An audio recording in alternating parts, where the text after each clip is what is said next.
आज हम सीखेंगे प्रेगनेंसी अल्ट्रासाउंड रिपोर्ट के बारे में। यहाँ इस रिपोर्ट में देखिए क्या क्या बातें लिखी होती हैं। यहाँ पर प्रेजेंटेशन के बारे में दिया रहता है और एम्नियोटिक फ्लूइड के बारे में दिया रहता है और प्लेसेंटा की क्या पोजीशन होती है और बीपीडी क्या होता है, एससी, एसी और एफएल क्या होता है। यहाँ पर इन सभी पॉइंट्स के बारे में एक एक करके हम चर्चा करेंगे। चलिए दोस्तों शुरू करते हैं। तो सबसे पहले यहाँ पर जान लेते हैं ये जीए और एलएमपी का क्या मतलब होता है। जीए का मतलब होता है जेस्टेशन पीरियड, मतलब कि इस रिपोर्ट के अकॉर्डिंग गर्भधारण काल कितना है। और यहाँ पर एलएमपी का क्या मतलब होता है। एलएमपी का मतलब होता है लास्ट मेंस्ट्रुअल पीरियड। तो यहाँ पर इस रिपोर्ट के अकॉर्डिंग जो जेस्टेशन पीरियड है वो 37 वीक और 1 दिन का है। तो यहाँ पर सबसे पहला पॉइंट आता है प्रेजेंटेशन। तो प्रेजेंटेशन यहाँ पर लिखा है देखिए सिफेलिक। इसका क्या मतलब होता है। यहाँ पर देखिए जो बच्चे की पोजीशन है वो 4 टाइप्स की हो सकती हैं। पहला है देखिए जैसे कि रिपोर्ट में लिखा था सिफेलिक पोजीशन। दूसरा आता है देखिए ब्रिज पोजीशन। तीसरा आता है ऑब्लिक और चौथा आता है ट्रांसवर्स। तो सिफेलिक पोजीशन क्या होती है। देखिए जब बच्चे का सर जब यूट्रस के मुंह मतलब के सर्विक्स की तरफ होता है तो इसको हम सिफेलिक पोजीशन के नाम से जानते हैं। और सिफेलिक पोजीशन की जो एंटी पोजीशन होती है, जो अपोजिट पोजीशन होती है, उसको हम ब्रिज पोजीशन के नाम से जानते हैं। अगर देखिए बच्चेदानी में बच्चा तिरछा है तो इसको हम ऑब्लिक पोजीशन के नाम से जानते हैं।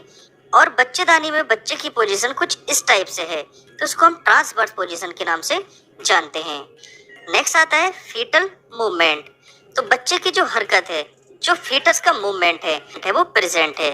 इसका मतलब बच्चा यहाँ पर जिंदा है। और यहाँ पर नेक्स्ट आता है लिक्विड। लिक्विड मतलब होता है एम्नियोटिक फ्लूइड, जो कि एडिक्वेट है मतलब के पर्याप्त है।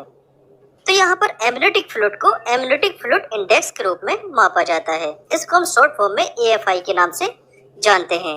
तो जो एएफआई की नॉर्मल रेंज होती है वो 5 से लेकर 25 सेंटीमीटर होती है। तो यहाँ पर यूट्रस मतलब के बच्चेदानी के अंदर होता है एम्नियोटिक सैक, जिसमें भरा होता है एम्नियोटिक फ्लूइड और इसी के अंदर जो है बच्चा तैरता रहता है। नेक्स्ट पॉइंट आता है प्लेसेंटा की पोजीशन। तो यहाँ रिपोर्ट में लिखा है देखिए फंडो anterior and not low lining और वेल अवे फ्रॉम इंटरनल ओस। तो इस लाइन का देखिए क्या मतलब होता है। तो यहाँ पर बात कर लेते हैं प्लेसेंटा की पोजीशन के बारे में। तो यहाँ पर मेनली देखिए 4 टाइप की पोजीशन दे रखी है। पहली है एंटीरियर पोजीशन, दूसरी है पोस्टीरियर पोजीशन, तीसरी है फंडल पोजीशन और चौथी है प्लेसेंटा प्रीविया। तो यहाँ पर ये होता है देखिए प्लेसेंटा, जो कि यूट्रस से चिपका रहता है। तो अगर ये प्लेसेंटा माँ के पेट की तरफ होता है तो इसको हम एंटीरियर प्लेसेंटा के नाम से जानते हैं। अगर ये प्लेसेंटा माँ की कमर साइड होता है तो इसको हम पोस्टीरियर प्लेसेंटा के नाम से जानते हैं। और अगर ये प्लेसेंटा ये ऊपर की तरफ होता है तो इसको हम फंडल प्लेसेंटा के नाम से जानते हैं। अगर ये प्लेसेंटा यूट्रस के माउथ मतलब के सर्विक्स की तरफ होता है तो इसको हम प्लेसेंटा प्रीविया के नाम से जानते हैं।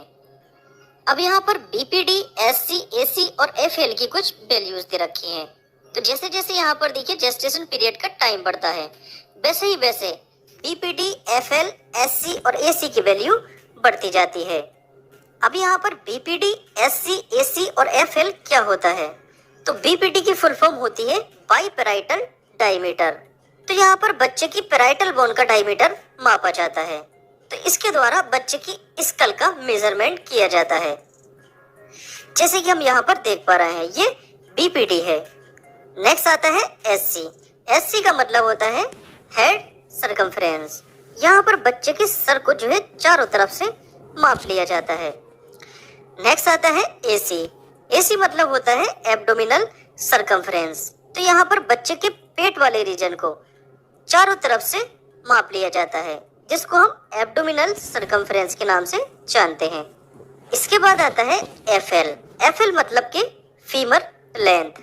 तो यहाँ पर बच्चे की फीमर हड्डी मतलब के थाई वाली बोन को मेजर किया जाता है, उसकी लेंथ को मापा जाता है।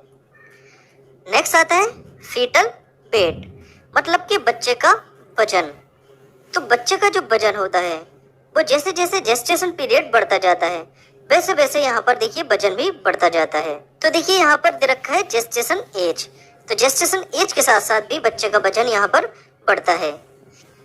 तो 37 वीक की अगर प्रेगनेंसी है तो उसमें बच्चे का वजन 2 किलो 950 ग्राम होना चाहिए।